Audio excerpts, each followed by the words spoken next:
Okay, Al, so tell me about your Launch launches. season.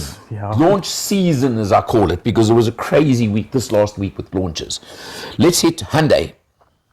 Oh, the Grand i10. The Grand i10, the new Grand i10, which minor changes on the exterior. Let's start there, okay? They changed the front a little bit.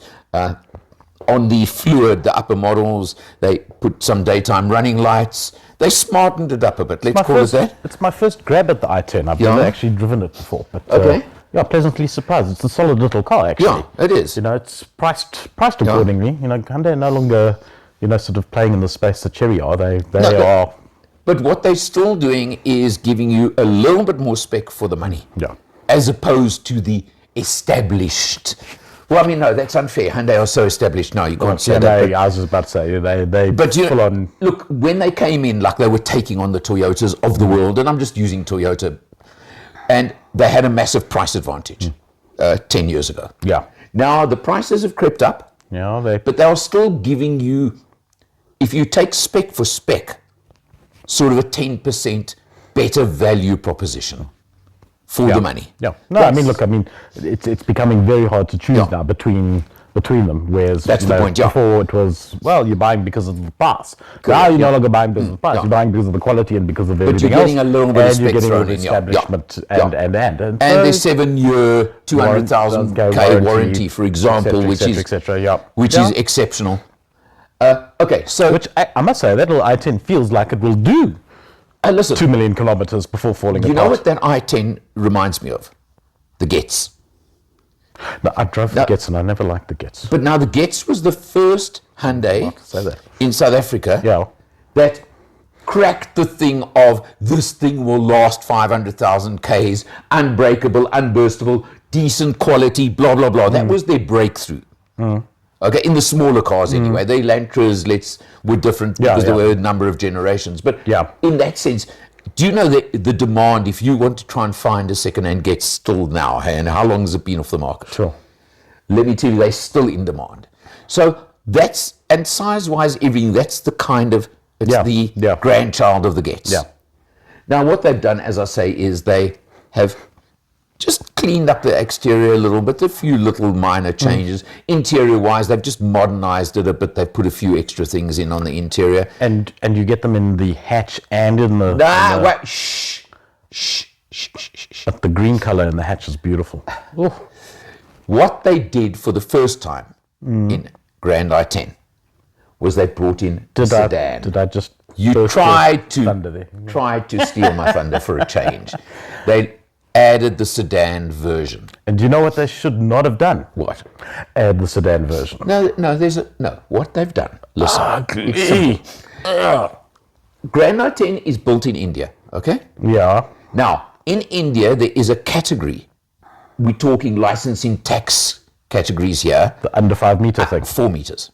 4 meters. Under 4 meters. 3,995 millimeters. Something like that, yeah. Right, yeah. So you've got the hatch with a squished on boot at the back category, where you've got the Suzuki Desire that plays there, you've got the Honda Maze that plays there, you've got a couple of them, okay? Now, what they've done for South Africa, why they brought it here, was you've got the categories on the, what do you call these guys, the Uber, Bolt, etc., whatever you want to call these guys. The on-demand, okay? Yeah.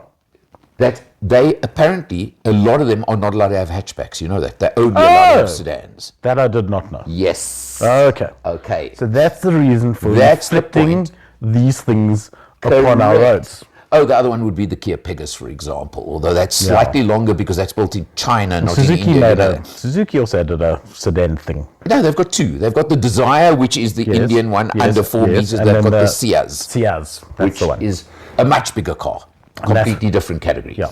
But, okay, so now that's why. Okay. That's the point, okay? So now they're saying, hey, it's for the e-hailing services. The e-hailing, thank you. I knew I couldn't think of the word there, but that's the point, okay? They had to get into that market segment. All right? Okay, now they had to, but they were saying, hey, if we can move like 100 of these a month, what the heck? Why you know not? what I mean? Why not? Yeah. It's effectively this.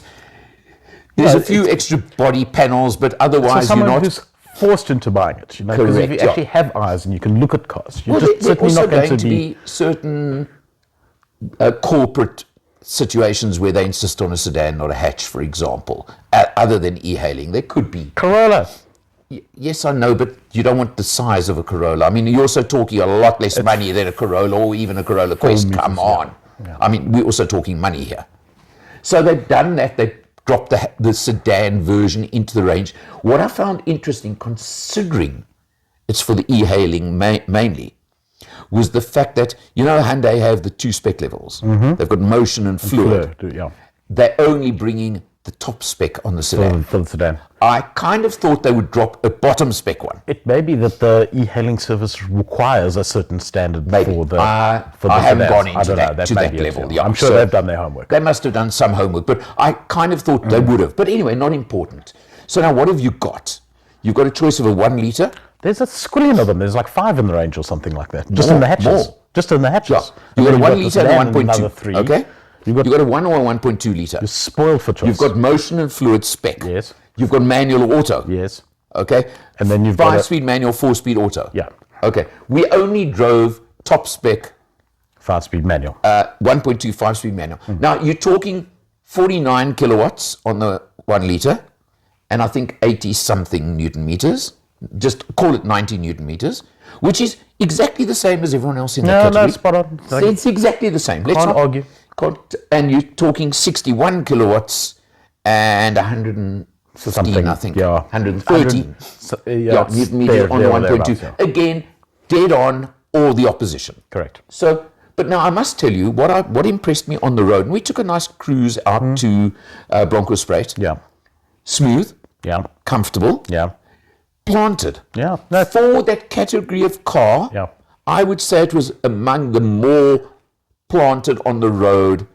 If, i.e., not a little. So it's so light and such a little tin thing that is flapping around Exactly. that you feel unsafe. Exactly. No, it was It feels a category bigger than it I hate is. the word, but it's a very solid little Yeah. car. There's nothing wrong with it. Do you And agree with it's me? On the absolutely- road, it feels absolutely. a category bigger than it is. Yeah, yeah. No, And it has that's a big, it has a fantastic ride. You Yeah. know, it really is, and it's quiet. You know, relatively. relatively quiet. Look, we only drove manuals, but I must tell you that, for example, on the open road, you want to overtake, drop it to 4th gear, it does it. Yeah. Yes, you've got to drop to 4th, but so what? You're not talking a 2-litre turbo or whatever. no. You're talking a car in that category.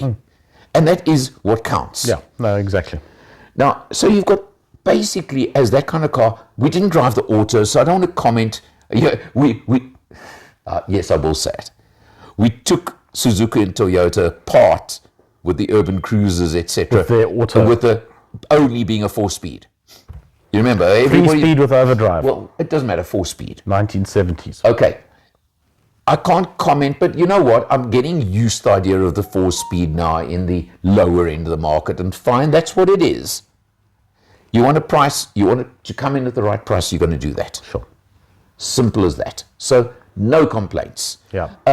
The top spec fluids, they've got nice kit. They're well equipped. They've got a lot of features that you wouldn't expect. Oh, and the one... And you know who they're appealing to is the younger generation who buying their first cars. Correct. Because this is the tech in the cars is actually at an impressive level considering where you're pitching.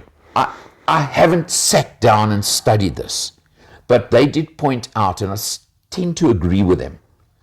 Has anyone else in that category got cruise control? I think you look long and hard to find any others, if they are there, that have added cruise control on the 1.2s. That's the point. Yeah. So That's the point.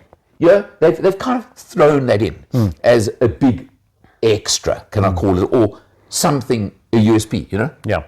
And I think they've done a good job. Okay. No, lovely little Pricing, 230 I'm rounding off for the for the base, Base, 1 yeah. litre. There's an interesting crossover of the models and the prices.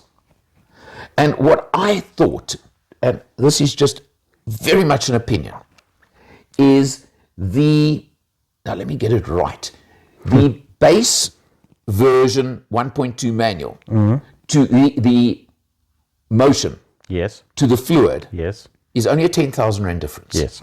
Okay? Now, considering you get alloy wheels as opposed to steel wheels. Now, look, you can go and buy a set for 5,000 Rand, but that's half your 10 grand. Yeah, no, exactly. You get the cruise control, you get daytime running lights, and you get a little bit more on the interior.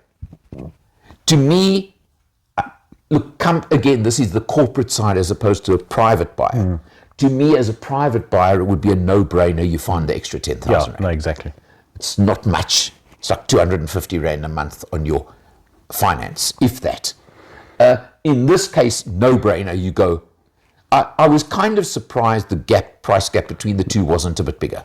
Well, but the gap between the 1 and the 1.2 is quite big. Because, Yes. I mean, the top of the range spec is sitting at 330, somewhere around about there. That's the top spec auto. Yeah. Which is, no, not 330, 309. 309, sorry, you're right. But now, interesting, But there's that's a wide range of but pricing it's for you 230 to find your 309. to find your little happy space. Okay, but now leave the auto out for a second. The top spec manual is 280. There's a 30 grand difference between the manual and auto, which is quite big in that market. But it's 1.2. But they're both 1.2. Yeah. They're both the 1.2. So it's a biggish difference. No, if I'm saying between the auto and the manual, but I'm saying but if you between take the 1 litre entry and the 1.2 1 litre entry top of the manual range. to the 1.2, it's a 60 grand. Yeah. Okay, which is not that bad. You're looking at 50 grand. You get 280 for the top as we drove, or 230 entry. So for me, you're gonna hate this. You're gonna hate this. Yeah. You're really gonna hate this. What you gonna say? You're either gonna buy the top one or you're gonna buy a C3. I would actually agree with you on that. I would actually agree with you. Yes. I've got to agree with you there. Okay. And go check it out. There. They're in the dealerships, they're in the showrooms. You can see for yourself. My name is Michael Pashut and I'm the proud owner of Change Cars and the host of the TV show All Things Motoring. I'm even prouder to work with Alan Rosenmeyer of Motor Matters, your #1 review specialist for all things new. If you are looking for a new or used car, if you're looking for advice, visit changecars.co.za and I promise you, you will get the best advice from the best dealers in South Africa.